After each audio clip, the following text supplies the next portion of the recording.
गांव में अंजू और मंजू दो बहनें अपने माता पिता के साथ रहती हैं। दोनों बहनों में आपस में बहुत प्यार था। दोनों एक दूसरे की जान थी। अगर एक बीमार पड़ती तो दूसरी उसकी सेवा करती। अंजू और मंजू के माता पिता एक दुर्घटना में चल बसते हैं। उसके बाद ही दोनों बहनें अपने मामा जी के साथ उनके घर आ जाती हैं।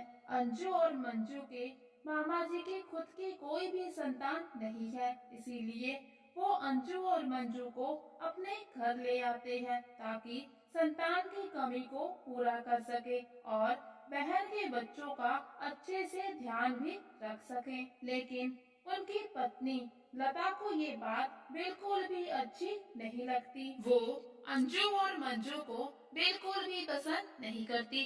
वो नहीं चाहती कि अंजू और मंजू उनके घर में रहे। लता अंजू और मंजू के साथ बहुत ही बुरा व्यवहार करती। जब भी उनके मामा जी घर पे नहीं होते तो वो उनसे सारे घर का काम करवाती। दोनों बहनें अपनी मामी के इन अत्याचारों से बहुत परेशान हो जाती हैं, लेकिन वो अपने मामा जी से कुछ भी नहीं कहती। ऐसे ही समय बीतता है। एक दिन उनके मामा जी किसी काम से अपने गांव से बाहर चले जाते हैं। पीछे से लता को अच्छा खासा मौका मिल जाता है अंजू और मंजू को परेशान करने का।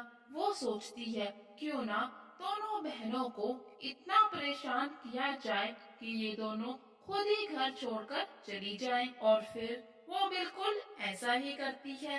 दोनों बहनों को बहुत परेशान करती है। अपनी मामी के इन अत्याचारों से परेशान होकर दोनों बहनें घर छोड़कर निकल जाती हैं। दोनों बहनें सोचती हैं कि क्यों ना वो अपने घर चली जाएं। और फिर दोनों बहनें अपने घर जाने के लिए जंगल के रास्ते निकल पड़ती हैं। रास्ते में चलते चलते अंधेरा हो जाता है। फिर दोनों बहनें वहीं पर रुक जाती हैं। थोड़ी सी आग जलाकर वहीं पर आग के पास बैठ जाती हैं। और फिर दोनों बहनें अपने माता पिता को याद करके बहुत रोती हैं और कहती हैं आज अगर उनके माता पिता जिंदा होते तो उनको यूं इस तरह से जंगल में रात नहीं बितानी पड़ती। ये सब कुछ माता पार्वती और भगवान भोले शंकर जी देख रहे थे। तो माता पार्वती भोले शंकर जी से कहती है देखो तो दोनों बहनें कितना परेशान हैं। आप कुछ करते क्यों नहीं? तो भोले बाबा कहते हैं मैं कुछ नहीं कर सकता। जो कुछ भी इनके साथ हो रहा है वो इनके नसीब का ही लेखा जोखा है। लेकिन माता पार्वती कहाँ मानने वाली थी बच्चियों के दर्द के आगे। उनसे दोनों ही बच्चियों का दर्द नहीं देखा गया। तो भोले शंकर भी उनकी मदद के लिए मान जाते हैं। वो ऊपर से दो फल फेंकते हैं, एक कच्चा सेब और एक पका हुआ सेब, और बताया कि जो पका हुआ सेब खाएगी उसकी शादी एक राजकुमार के साथ होगी और जो कच्चा सेब खाएगी वो रानी का सुख भोगेगी। जैसे ही फल नीचे गिरते हैं तो बड़ी बहन पहले तो डर जाती है, फिर देखती है कि वो दो फल हैं और सोचने लगती है।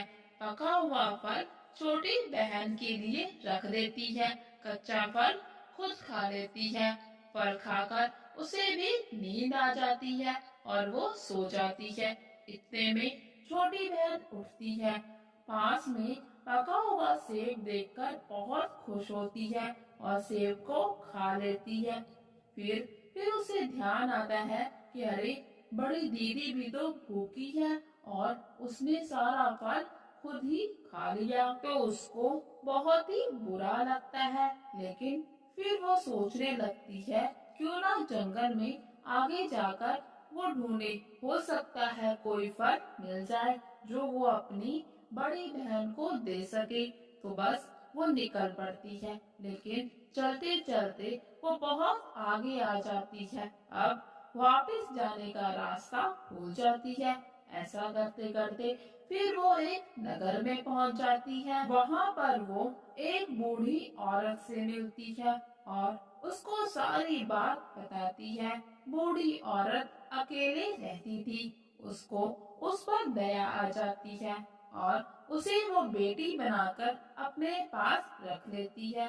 इतने में बड़ी बहन भी उठ जाती है। छोटी बहन को अपने पास ना देखकर घबरा जाती है और उसको ढूंढना शुरू कर देती है।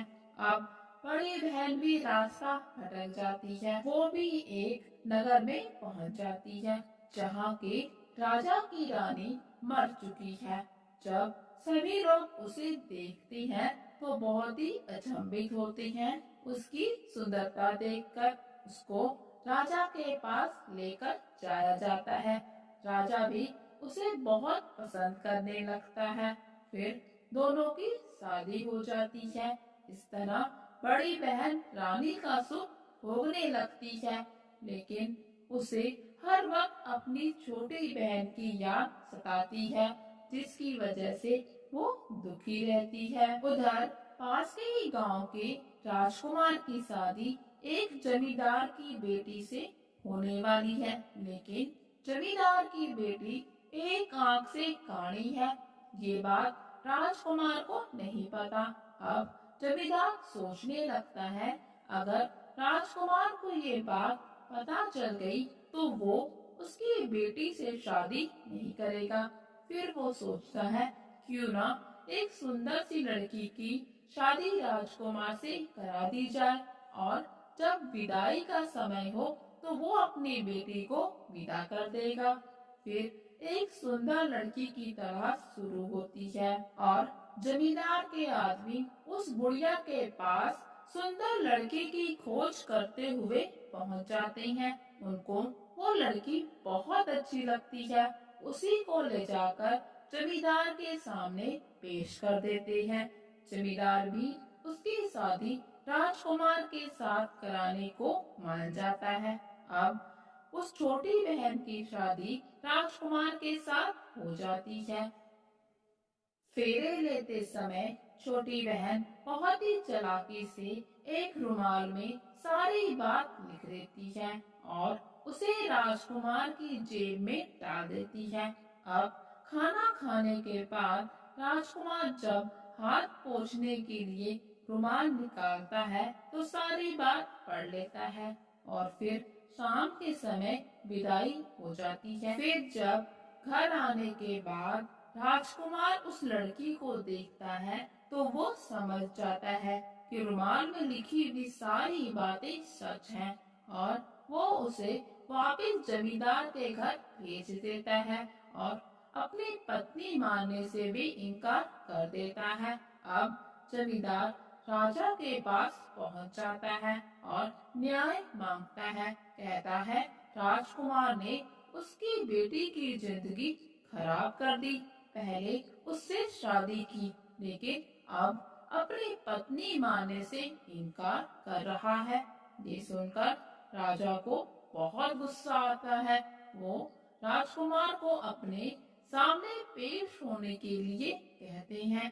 अब राजकुमार भी राजा के सामने आ जाता है और अपनी सारी बात रखता है और उस रुमाल को भी राजा को दिखाता है, जिसमें सारी बात लिखी होती है और राजा से कहता है, जमींदार ने उसके साथ धोखा किया है। उसने उसे ये बात नहीं बताई कि उसकी बेटी एक आंख से काणी है, लेकिन जब जमींदार को उसका पक्ष रखने को बोला गया तो तब भी वो झूठ बोलता है कि उसने राजकुमार को पहले से ही सभी बातें बता दी थी कि उसकी बेटी एक आंख से काणी है। लेकिन राजा को सालों का अनुभव है। वो समझ जाते हैं कि जमींदार झूठ बोल रहा है। फिर जब जमींदार से सख्ती से पूछा जाता है तो वो सच बता देता है कि उसने राजकुमार से ये बात छुपाई थी कि उसकी बेटी काणी है और ये भी बताता है कि उसने उसकी शादी किसी और लड़की से करवाई थी सिर्फ विदाई के समय ही अपनी बेटी को विदा किया था। ये सारी बातें बड़ी बहन भी सुन रही होती है। वो कहती है कि उस लड़की को दरबार में पेश किया जाए जिसकी शादी राजकुमार के साथ हुई थी। फिर जमींदार से उस लड़की का पता पूछा जाता है। ये पूछने पर जमींदार बताता है कि वो लड़की उसको एक बूढ़ी औरत के पास मिली थी। राजा के सिपाही चारों तरफ फैल जाते हैं। फिर उस लड़की को ढूंढकर महल में लाया जाता है। जैसे ही वो लड़की महल में आती है तो बड़ी बहन अपनी छोटी बहन को पहचान लेती है।